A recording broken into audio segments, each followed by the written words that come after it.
There are a number of players that still remain unsigned at different positions. If you could add in a player from the outside world to the 49ers that you think, viable, not TJ Watt, not Myles Garrett, not people under contract or people that have just no prayer of being here. But if you could add one piece to the puzzle that's maybe attainable, is there somebody or a position that you would look to add from the outside? Well, if you trade away Jauan Jennings and you don't get a wide receiver, I think that immediately becomes a need. And so a player there or players who would make sense. Amari Cooper, I think he's lost a step, but even 2 years ago, he was highly productive. And he's on a Hall of Fame track with how productive he's been. I think that he could at least help you. If you want to go with a bigger bodied wide receiver who doesn't have that much speed, like a Jauan Jennings, then a Keenan Allen could make some sense.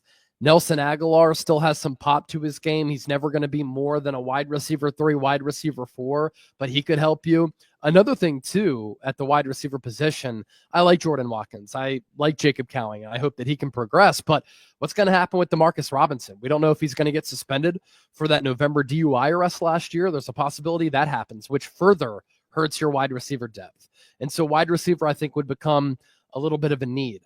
If you think that you're in the market for a defensive end and you need pass rushing help, Jadeveon Clowney and Zadarius Smith are still out there. Might side with Zadarius Smith because he's been more productive for a longer period of time and he has experience playing in the wide 9. So I think he could be a really good player. And then at safety, Julian Blackmon and Justin Simmons are still out there. And those are 2 really good players. For Blackmon, he's played under Gus Bradley, who's now an assistant under Robert Saleh. For Justin Simmons, a 4-time second-team All-Pro in the NFL, and he is an absolute ball hawk on that back end. We'll see what happens with Jason Pinnock and Richie Grant, but if they struggle early in training camp, the Niners could look to make a move at safety. Along the interior offensive line, Brandon Scherff is a longtime Pro Bowler who graded out well according to Pro Football Focus last year, former top 5 overall pick. If you have issues at left guard and it's not Connor Colby or Ben Barch or Spencer Burford, even though the Niners plan to use him at one of the tackle spots, you could go Brandon Scherff, and I think that he would be a completely serviceable offensive lineman who would fit a win now mode right now for this team. What is your biggest concern about this summer for the 49ers? And if you need a second to think about it, that's fine. I was go ahead if you have. Let me add too. Got me thinking what's the biggest need? It might be corner, because let's say Diamador Lenore or Renardo Green got hurt, you're screwed. Who's playing outside corner? Trey Brown. He hasn't done anything in his NFL career, and so thinking back to free agents. As I just was combing through available free agents and the needs on this team, Asante Samuel Jr. is still out there. I know that he's been an iffy tackler from time to time, but former 2nd-round pick, NFL bloodlines. His father was a great player, Asante Samuel Sr. for the Patriots and the Eagles. And Jr. is a player who, in his first 3 years in the NFL, had double-digit pass breakups. He consistently makes plays on the ball. And so I think that answers 2 of your questions. Biggest need might be corner in a pass-happy league, especially if you don't generate a pass rush. And then speaking of free agents, Asante Samuel Jr. could be a terrific addition for this team. Now, only played 4 games last year because of a shoulder injury, and then had a neck surgery this offseason because he was dealing with these lingering stinger symptoms. He was supposed to have a checkup in July and then make a decision from there. Not sure about that checkup, but he did put out a social media video last weekend where he was doing some workouts on sand. It's always difficult to run and do conditioning drills on sand. He looked pretty good there. That's a player who I think could be a terrific addition for the Niners. As an outside corner, if Upton Stout isn't ready, then you put Diamador Lenore in the slot. Samuel Jr. has been an outside guy, and so you'd have Renardo Green on the other outside, and then Upton Stout, Trey Brown, Darrell Luter Jr., they become pretty good depth pieces for your team. Yeah, no, to me, it's like, I think the 49ers can always use more pass rush. So the 3 guys that I'd have my eye peeled on would be Trey Hendrickson, Kayvon Thibodeau for the New York Giants, who may get traded, and Shermar Stewart who, has that August 5th deadline to either report, and he's gone back to College Station. Doesn't sound like he's given in. Doesn't sound like they're giving in.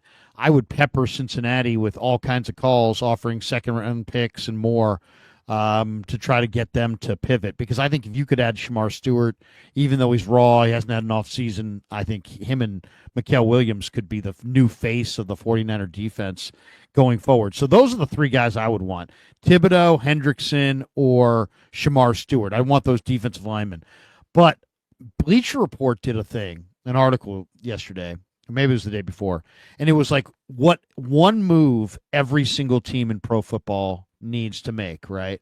So I went and looked through it, and sure enough, the one thing that jumped out was how many teams are looking for a veteran corner.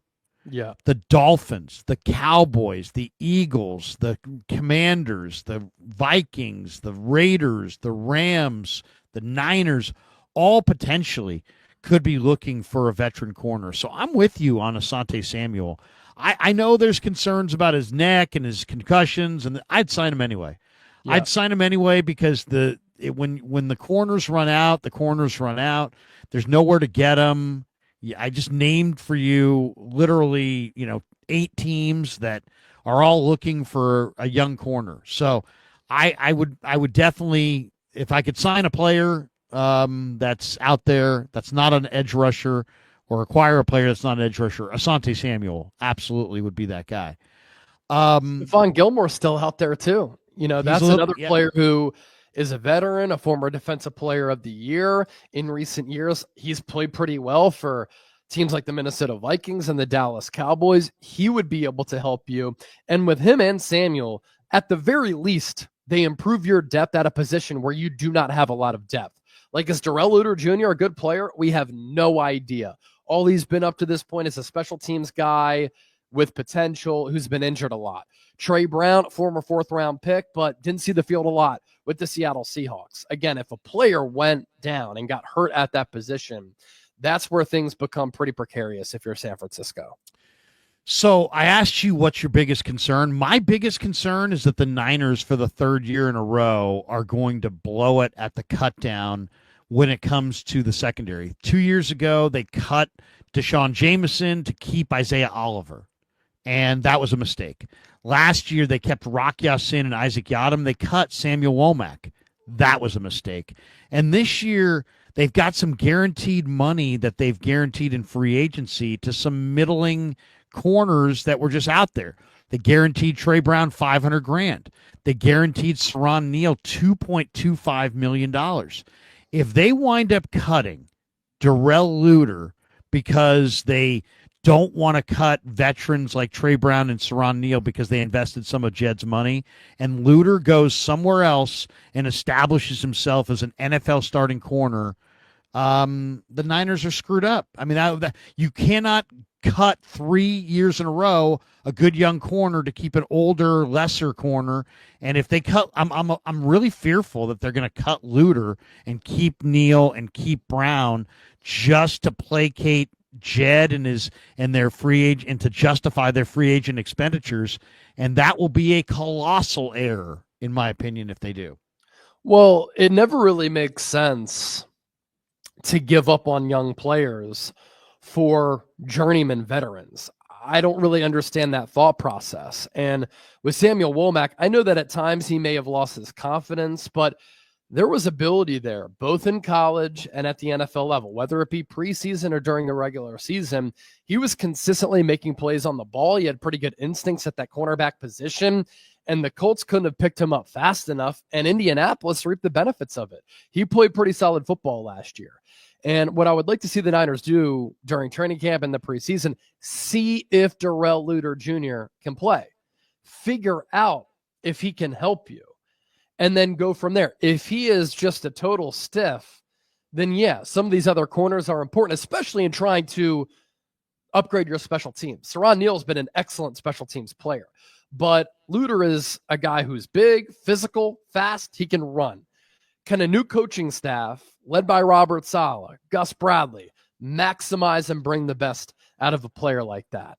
Because I would hate to see San Francisco, as you said, get rid of a player who's young and has ability. And also, as I think about it too, big concerns, you got to throw in Jake Moody, because Jake Moody last year was so bad. And I know the Niners have tried to cover it up and say, oh, it was because of the ankle injury. If that's the case, okay. But he also, when you looked in his eyes, he didn't have any confidence that he was going to be able to split the uprights. He drove Kyle Shanahan nuts, where I thought Shanahan was going to have an aneurysm at moments last year. And in a year where the Niners are looking to rebound off that 6-11 season, where they lost so many close games last year, and Jake Moody was partially to blame for those L's. The margin for error in the NFL is so thin, the Niners can't afford to mess around at kicker. If he's missing kicks, get rid of him and upgrade there. I don't care and give a damn if you used a third-round pick on him. Yeah, I watched the Niner highlight reel. Did you see the NFL Network did like an highlight reel of every team? I taped the NFC West last night, and I was watching the Niner one, and I forgot that Jake Moody kicked 6 field goals week 1 against the Jets. Yeah, 6 field goals, which was kind of a bad indication of how the Niners the whole year. Yeah, seriously. I mean, they were going to struggle in the red zone. Give me an under the radar player that you are going to keep your eye on this summer. It's a good question. I got a couple. And I can go first if you want. Yeah, you go first. Well, okay. So I had Mason Pline on yesterday, and Pline is a big tight end, 6'6", 6'7", 6'8", in that range. He's got 37-inch vertical. He's really smart. They gave him the red shirt year. I think he easily outbeats. I think he plays Ross Dwelly, Braden Willis, Jake Tongas. Tight end to me, 3. I think Pline is going to be tight end 3, but I also think there's a very good chance that you may see the Niners with no Ayuk go with a lot more 12 personnel with the 2 tight ends, and I think Pline is not just going to be tight end 3. I think he's going to become a receiving factor in the red zone. He's got good hands. He can jump. Purdy, he's been working with Purdy in the offseason. They both live in Nashville. Cool. He's been working out with George at George's home in Nashville all offseason. I think Mason Pline, he was a mechanical engineering major. He's plenty smart. He was a basketball player at Ferris State. He's an above-the-rim basketball player. I just think he's a weapon that I think is really, really talented that nobody knows much about, and I think they're going to see it this summer. Yeah, I like Mason Pline as an under-the-radar player. Could we throw in Connor Colby as a sneaky player who could start at left guard? Absolutely. I mean, he started over 50 games at Iowa. They have scheme familiarity or scheme similarities to what Kyle Shanahan likes to do. Connor Colby is huge. He's like 6'5", well over 300 pounds. He has a nasty streak to his game. And if it's a close competition between Connor Colby and Ben Barch, maybe Matt Hennessy moves from center to left guard, like, why not go with the young player? You saw how Dominic Pooney was able to help this team last year. Left guard is a huge question mark. And I think Connor Colby in the 7th round was exceptional value. I think that he can end up starting along this offensive line. That's a good one. That is a really good one. I'll give you one more, Sebastian Valdez. I mean, there's just nothing not to like about this guy.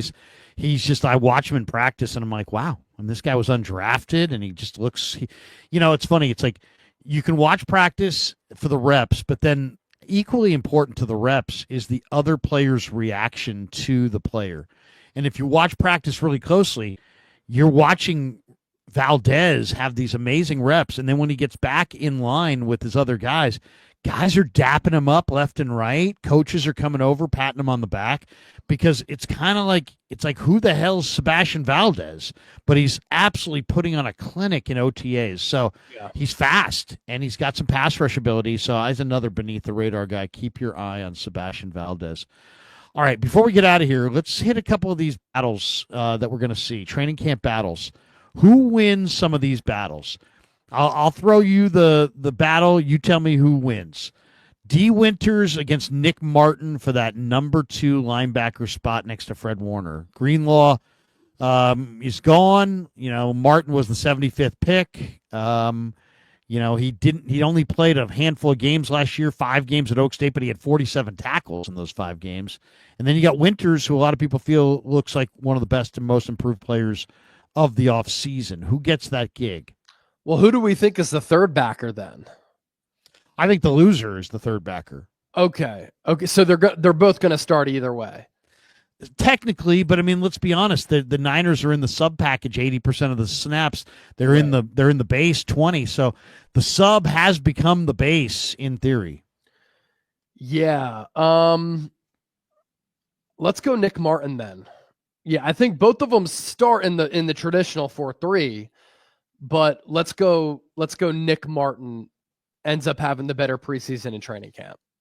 How about this one? Corner. They've got it Upton Stout versus Trey Brown versus Darrell Luter versus Saron Neal for the slot corner job. Upton Stout. 4-4 sticky coverage, good against the run. His intensity, swagger, and confidence reminds me a lot of Diamador Lenore. I just think he's going to be a really, really good player. Maybe overdrafted a little bit, definitely small, but sometimes size doesn't matter, man. Yeah. How about safety? Jair Brown versus Jason Pinnock versus George Odom. Richie Grant versus Richie Grant versus Marquise Siegel and Jalen Mahoney. And, what do you think? How do you see the competition at safety? Well, I think week 1, it's going to be Jason Pinnock and Jair Brown. Yeah. Yeah. I think it's Jason Pinnock and Jair Brown at that safety spot because Malik Mustafa isn't going to be ready. I like what I see, though, out of Richie Grant. I will say that. Richie Grant, to me, has looked really good on the practice field. But I think Pinnock is an awesome blitzer and became a really good blitzer a couple years ago playing in that giant scheme under Wink Martindale. Last year, Shane Bowen, the new first-year defensive coordinator for the G-Men, used him as more of a standard safety. And he was good. He wasn't as good. Now he gets back in a scheme. And I saw an interview that he did with Mayoko, and he was like, why'd you come here? And he's like, well, you could kind of tell. It's like this guy's been in 4 different schemes with 4 different coordinators over the last 4 years, and he wants some continuity. So he's going to a scheme. Since he's switching kind of full-time from corner to safety, he didn't want to switch schemes again as well. And it makes sense. So he wanted to go back to a scheme and a coordinator that he knew since he's kind of doing a position switch. So I think Pinnock might be one of the most underrated additions of the offseason. I think he's really If you look at his TFL quarterback hit and sack numbers, like he's been a really, really productive player. He also has played cornerback and safety. And so if the Niners can kind of use him like they did with Talanoa Hufanga, where they're finding ways to hide him in coverage because Pinnock not great in coverage, nor is Hufanga, but they put him in a position where he can be around the ball, be around the line of scrimmage. I think with his length, with his physicality, with the size and speed, I think that he can be impactful. Who are your 5? How's the receiver position going to shake out? So, Debo's moved on. Ayuk's out. DeMarcus will be suspended. Pearsall, Jennings, Watkins, and Cowing would be your top 4 guys. But now we don't know about Jennings. Yeah. What do you think? How's that wide receiver core going to look? I think week 1, it's Pearsall 1, Jennings 2, Robinson, if he doesn't get suspended, 3, Cowing 4, Watkins 5, and then once IU comes back, they carry 6, which isn't out of the realm of possibility. I think 6 is possible. I definitely see an outside receiver. I think Nair is targeted for the practice squad. Yeah. Knowles, Owens, Gage, Cut. Bergen probably going to make it as a return man. I would say it's probably, if they go internally, it's Isaiah Hodgins and Bergen. But if it's externally, I think there's going to be some good selections. I think there'll be some good options around the NFL to choose from. One last super, and then we'll jet. We got this one from MSQ. He says, what's worse, Cincinnati potentially losing Shermar Stewart or Minnesota and the Ravens losing their picks in 2003 and 2011, respectively? Thoughts? I didn't catch that. Why did Minnesota and Baltimore lose picks? I didn't. Yeah, I'm not sure. Thanks for the super, but I don't recall what happened then. I don't either. But since he potentially losing Stewart, I'll tell you that's a disaster. I mean, well, and he's back at Texas A&M this week. And a lot of people are, tired of me talking about it, and I get it. And a lot of Niner fans just don't think he's very good. I personally think he's going to be really, really good. And I think he's absolutely made to play in the Niners scheme. And I think he's made to play for a guy like Kasarik. And I watched him at A&M, and he was really good. So I know he didn't get a lot of sack production, and he has to have better hand usage. But what this kid's got, you cannot teach. He's so good against the run. The motor revs really, really hot. I would aggressively, if I were the 49ers, try to pursue this kid as August 5th approaches, because this is exactly the kind of piece the Niners could use. I mean, do they need more D-line help? Well, they may need a tackle. They may need an end, but they could definitely use more. It's definitely, and Stewart would be very, very exciting in a Niner uniform. Could you imagine if Stewart fulfilled his potential and Mikael Williams fulfilled his potential on this D-line? That might be enough right there to get the Niners over the top and get him that 6th ring. That might be enough. I'll tell you this, you can never have enough depth along the defensive line. Look no further than the Philadelphia Eagles last year. They had depth out the wazoo along the defensive line. And they had the best D-line going, and they absolutely harassed and harangued Mahomes. Yeah. And Dominic sent us his bottom of the pint today, Krug. We'll see about Lund. If he wants to go, we'll go. MSQ's Minnesota and Baltimore both ran out of time to draft. Oh, okay. So they didn't lose their picks. They went to the next pick. Yeah, both of those teams got, the time elapsed, but then they picked next. Right. Yeah. And some of those situations, teams, might do something like that to save a few bucks. Right. And we got this one from Petaluma Franchise. I think it's franchise. He said, I thought Shermar Stewart signed. Shermar Turner did, not Shermar Stewart. Yeah, Shermar Stewart is still out there, and he's a hell of a player. All right, that is going to do it for us. Chase, what do you got cooking on the rest of your Friday? You got some chat sports videos to make? Yeah, so I put a show out right before we went live, looking at the latest around Jennings and a couple of teams who could be interested in him, kind of headlined by the Raiders and the Pittsburgh Steelers. And then on the back half of the show, 5 Niners with the most pressure on them and the most to prove going into 2025. So check that video out.